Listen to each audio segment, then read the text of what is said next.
नमस्कार साथियों। रीट 2025 28 फरवरी का संस्कृत विषय की जो आंसर की है वो इस वीडियो में हम चर्चा करेंगे। देखिए साथियों, जो आपने कमेंट किए उन्हीं के आधार पर ये वीडियो मैं लेकर आया हूँ। जो आपने प्रश्न कमेंट में किए हैं उसमें खास करके एक साथी हैं जिन्होंने बहुत ज़्यादा कमेंट किए और उन्हीं ने बहुत सारे प्रश्न मेरे को यहाँ पर उपलब्ध करवाए। उनका नाम भारत खोड़ा सर हैं, जो बहुत सारे क्वेश्चन उन्होंने उपलब्ध कराए। उनके लिए बहुत बहुत धन्यवाद। तो मित्रों, जो क्वेश्चन आज 28 फरवरी जो तीसरी पारी के पेपर में संस्कृत विषय के आए थे, उनसे संबंधित हम यहाँ पर जो है वो प्रश्न ले रहे हैं और उन सबका आंसर की जो है वो यहाँ पर बताएंगे, इसलिए लास्ट तक देखिएगा। अगर आपको वीडियो पसंद आए तो उसको देखते ही लाइक कीजिएगा, शेयर कीजिएगा। देखिए, पहला प्रश्न आपके सामने है और ये सब प्रश्न आपके आए हैं। अगर नहीं आए हैं तो आप कमेंट करके बता सकते हैं। देखिएगा, पहला प्रश्न है आपके सामने, ई का उच्चारण स्थान पूछा गया था कि ई का उच्चारण स्थान क्या है। देखिए मित्रों, मैंने रीड क्रैश कोर्स में उच्चारण स्थान करवाए थे और वहाँ मैंने आपको बताया था कि ई का उच्चारण स्थान क्या होगा, तो इच्छु सा नाम तालु।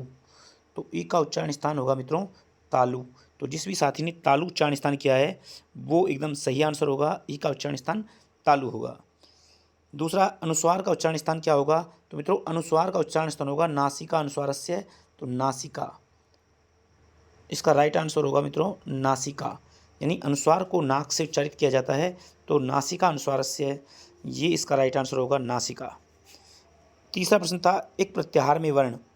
एक प्रत्याहार में क्या क्या वर्ण आते हैं, तो हमने पहला हमारा वीडियो था महेश्वर सूत्र, उसमें मैंने प्रत्याहार बनाना सिखाया था और एक प्रत्याहार के अंतर्गत हमने लिखा था क्या आते हैं, ई उ री और री, यानी ई से लेकर का तक के सारे वर्ण जो हैं एक प्रत्याहार में आएंगे। ई उ री ये वर्ण एक प्रत्याहार के अंतर्गत आएंगे। अब देखिए, इस व्याकरण के जितने भी प्रश्न थे वो सारे जो हैं अपने छोटे छोटे वीडियो ही कवर कर रहे थे, तो अगर वो भी आप देख लेते तो संस्कृत के सारे प्रश्न आराम से हल कर सकते थे। चलिए चौथा प्रश्न हम देख लेते हैं। चौथा प्रश्न, विरचितेव में संधि पूछी है या संधि विच्छेद पूछा है। तो मैं दोनों ही बता देता हूँ जो भी आपको पूछा है। तो देखिएगा, विरचितेव में तो विरचित प्लस यू, विरचित प्लस यू ये हो जाएगा।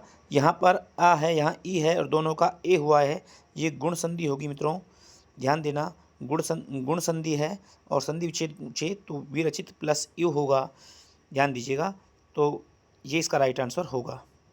अगला, ये शब्द में थोड़ा सा समझ नहीं आया कि ये असत्य अन्यत है या कुछ और है, लेकिन अगर यही शब्द आया है तो इसका क्या संधि, इसमें संधि पूछी है या संधि विच्छेद पूछा है, मैं दोनों ही इस शब्द को तोड़कर कर लेते हैं। तो देखिए मित्रों, असत्य अन्यत, तो यहाँ पर असती ये होगा प्लस अन्यत,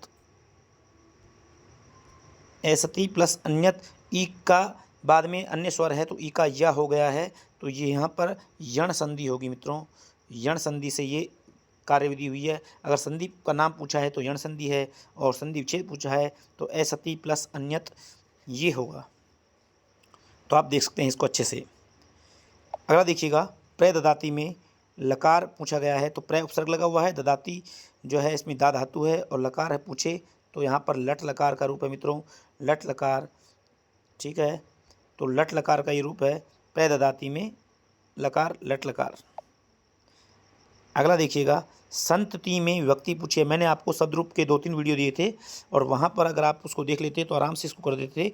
संतति में विभक्ति पूछी गई है, तो ध्यान दीजिएगा मित्रों, संतति जो शब्द है वो कुछ इस प्रकार से होता है और संतति में लास्ट में छोटा ई है। अपनी ट्रिक क्या थी, छोटों को 2 रुपये देकर बड़ा बना दो, यह बना दो, वह बना दो, ये था। द्वितीय विभक्ति में जो है एक वचन में माँ लग जाता है। यहाँ मैंने बताया था ऊपर वाला सेम आता है, लेकिन द्वितीय बहुवचन में मैंने क्या कहा था कि स्त्रियों का अधिकार है बड़ी होकर के बिंदी लगाना और पुरुषों का ना, ठीक है। तो यहाँ पर ये जो बड़ी होकर के मात्रा लास्ट में मात्रा बड़ी हो गई और बिंदी लगा रही है, तो ध्यान देना यहाँ पर द्वितीय विभक्ति होगी। ये अपने ट्रिक से इसको आसानी से किया जा सकता था, तो इसमें विभक्ति होगी द्वितीय विभक्ति। अगला प्रश्न देखिए, वाच्य परिवर्तन में मैंने करवाया था और तो इसमें दिया हुआ है सा सदैव पुस्तकम पठती। तो यहाँ पर देखिए सा में प्रथमा विभक्ति है, तो ये कर्तृवाच्य का वाक्य है, इसको कर्म वाच्य में बदलना था, तो इसको बदलेंगे। तो सा प्रथमा में है, कर्म वाच्य का कर्म कर्ता जो है तृतीया में होता है, तो सा का हो जाएगा तया। सदैव अव्यय शब्द है जो कि ऐसा कैसा रहेगा, तो तया सदैव। पुस्तकम, पुस्तकम का पुस्तकम रहेगा, क्योंकि पुस्तकम शब्द जो है वो कर्तृवाच्य में जो है यहाँ द्वितीय विभक्ति में है तो भी पुस्तकम ही आता है, और कर्मवाच्य में प्रथम विभक्ति में आएगा तो भी पुस्तकम ही होगा, और पठती का बन जाएगा, मैंने आपको बताया हुआ है पठ्यते। तो इस तरह होगा तया सदैव पुस्तकम पठ्यते, ये इसका राइट आंसर होगा। अगला देखो, पिता भिक्षुक को धन देता है, इसका संस्कृत अनुवाद कीजिए। तो देखिए, अगर संस्कृत अनुवाद इसका आया हुआ है तो ध्यान दीजिएगा, पिता, तो पिता का पिता ही आएगा। भिक्षुक को, जिसको भी धन दान दिया जाता है उसमें चतुर्थी विभक्ति होती है, तो भिक्षुकाय आ जाएगा, भिक्षुकाय। धन धनम, और देता है ददाती, पिता भिक्षुकाय धनम ददाती, इस प्रकार से इसका संस्कृत अनुवाद होगा। अगला है, जन्म तय में प्रत्यय क्या है। मित्रों, जन्म तय में प्रत्यय पूछा गया है, तो जन्म तय में प्रत्यय होगा तसिल प्रत्यय। ध्यान दीजिएगा, जन्म तय में प्रत्यय होगा तसिल प्रत्यय। आगे 35 की संस्कृत बनानी थी, तो ये अपनी संख्या ज्ञान करवाया हुआ है, तो 35 में पहले 5 को लिखेंगे पंच, और फिर 30 को लिखेंगे त्रिंशत। तो जिसने भी मेरा वीडियो देखा है वो गलत कर ही नहीं सकता था इसको, तो पंच त्रिंशत इसकी संस्कृत होगी। अगला प्रश्न था, पद्य शिक्षण की विधि नहीं है। तो ध्यान दीजिएगा मित्रों, खंड अन्वय विधि ये तो पद्य शिक्षण की विधि है, टीका भी जो है पद्य शिक्षण में की जाती है, व्याख्या भी पद्य शिक्षण में होता है, लेकिन निगमन विधि ये व्याकरण की विधि है, तो निगमन विधि इसका राइट आंसर होगा। ध्यान दीजिएगा, इसका राइट आंसर जो है वो होगा निगमन विधि। अगला है, भंडारकर विधि का विकसित रूप क्या है। तो मित्रों, भंडारकर जो विधि है इसी से पाठ्य पुस्तक विधि जो है उसका आविष्कार हुआ था, पाठ्य पुस्तकों का निर्माण हुआ था, तो पाठ्य पुस्तक विधि जो है वो ही भंडारकर विधि का विकसित रूप है, इसको आप देख सकते हैं। अगला प्रश्न है आपके सामने, विश्वव्यापी सुवैध विश्वसनीय जो परीक्षण होते हैं, मतलब इसको कैसे मापा जा सकता है, किस प्रकार के प्रश्नों से मापा जा सकता है। तो देखो, लिखित, मौखिक, ये जो हैं ये विश्वसनीय नहीं है, लेकिन वस्तुनिष्ठ जो होते हैं ना, वस्तुनिष्ठ परीक्षा जो होती है वो विश्वव्यापी भी होती है, वैध होती है, विश्वसनीय होती है, तो इसका राइट आंसर होगा वस्तुनिष्ठ। अब देखिए, एक सूक्ति आई थी जो कि आपकी नीति शतक की सूक्ति थी, और यहाँ पर था सर्वे गुणा कांचनम आश्रयन्ति, तो इसका इसमें आएगा कांचनम, सर्वे गुणा कांचनम आश्रयन्ते, तो कांचनम आएगा। अगला देखो, संगणक जो है वो क्या है। तो संगणक कंप्यूटर होता है, और ये कैसा साधन है, तो ये दृश्य भी है और श्रव्य भी है, दृश्य श्रव्य साधन है, या श्रव्य दृश्य, कैसे भी आप कह सकते हो इसको। अगला देखिए, 10-15 जो टाइम दिया हुआ है इसको संस्कृत में लिखना था, तो मैंने भी अपना जो घटिका थी, समय ज्ञान था, वो भी संस्कृत में यहाँ पर एक लेक्चर दिया था, एक छोटा सा वीडियो था ये दिया, वो आपने देखा है तो आसानी से इसको कर सकते थे। तो देखिएगा, 10:15, तो सवा से बोलते हैं सपाद, और 10 से बोलेंगे 10, और बजे से बोलते हैं वादनम, तो हो जाएगा सपाद 10 वादनम। अगला देखिए, स्थित्व में प्रत्यय पूछा गया था, और मित्रों मैंने प्रत्ययों की एक सारणी दी थी, एक टेबल दी थी, उसमें मैंने लिखवाया था कि जहाँ पर भी आपको त्वा लगा मिले वहाँ प्रत्यय होता है इक्त्वा प्रत्यय, जिसे आप कत्वा बोलते हो, कत्वा या इक्त्वा प्रत्यय होता है, स्था धातु है इसमें, ठीक है, स्था प्लस इक्त्वा स्थित्वा बनेगा, तो ये होगा। अगला देखिए,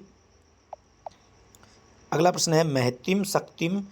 तो महतिम शक्तिम में यहाँ विशेषण विशेष से पूछा गया था मित्रों, तो महति एक विशेषता है शक्ति की, ठीक है, तो महति हो गया विशेषण। अब इसमें क्या पूछा था वो आप देख सकते हैं, विशेषण महति में, और शक्तिम हो गया विशेष्य। अगला देखिए, अंतस्थ वर्णों का क्रम पूछा गया था, तो वो होता है य व र ल, ये अंतस्थ वर्ण होते हैं। तो इस प्रकार से 20 प्रश्न मेरे सामने आए हैं, और 20 का आंसर जो है मैंने बता दिया है। मेरे अकॉर्डिंग ये सारे आंसर मैंने सही बताने का प्रयास किया है, फिर भी आपको लगे कोई प्रश्न का आंसर अगर गलत है तो आप कमेंट कर सकते हैं, और भी यदि इसके अलावा आपको कोई भी प्रश्न याद आते हैं तो कमेंट कीजिएगा, उनके ऊपर मैं नेक्स्ट वीडियो बना दूंगा, या आप टेलीग्राम चैनल से जुड़ जाइए, उनके आंसर टेलीग्राम पर भी मैं डाल दूंगा। तो मित्रों, 20 क्वेश्चन मेरे पास आए थे, और आपको जल्दी आंसर उपलब्ध करवाने के लिए मैंने अब रात में ही इस वीडियो को बना रहा हूँ। तो मित्रों, आशा करता हूँ कि आपका पेपर बहुत अच्छा गया होगा। अगर हमारे वीडियोज़ आपको लाभकारी हुए हैं तो ज़रूर वीडियो को लाइक करके जाइएगा, चैनल को जरूर सब्सक्राइब कर लीजिएगा। मिलते हैं नेक्स्ट वीडियो में, तब तक के लिए जय हिंद, जय भारत।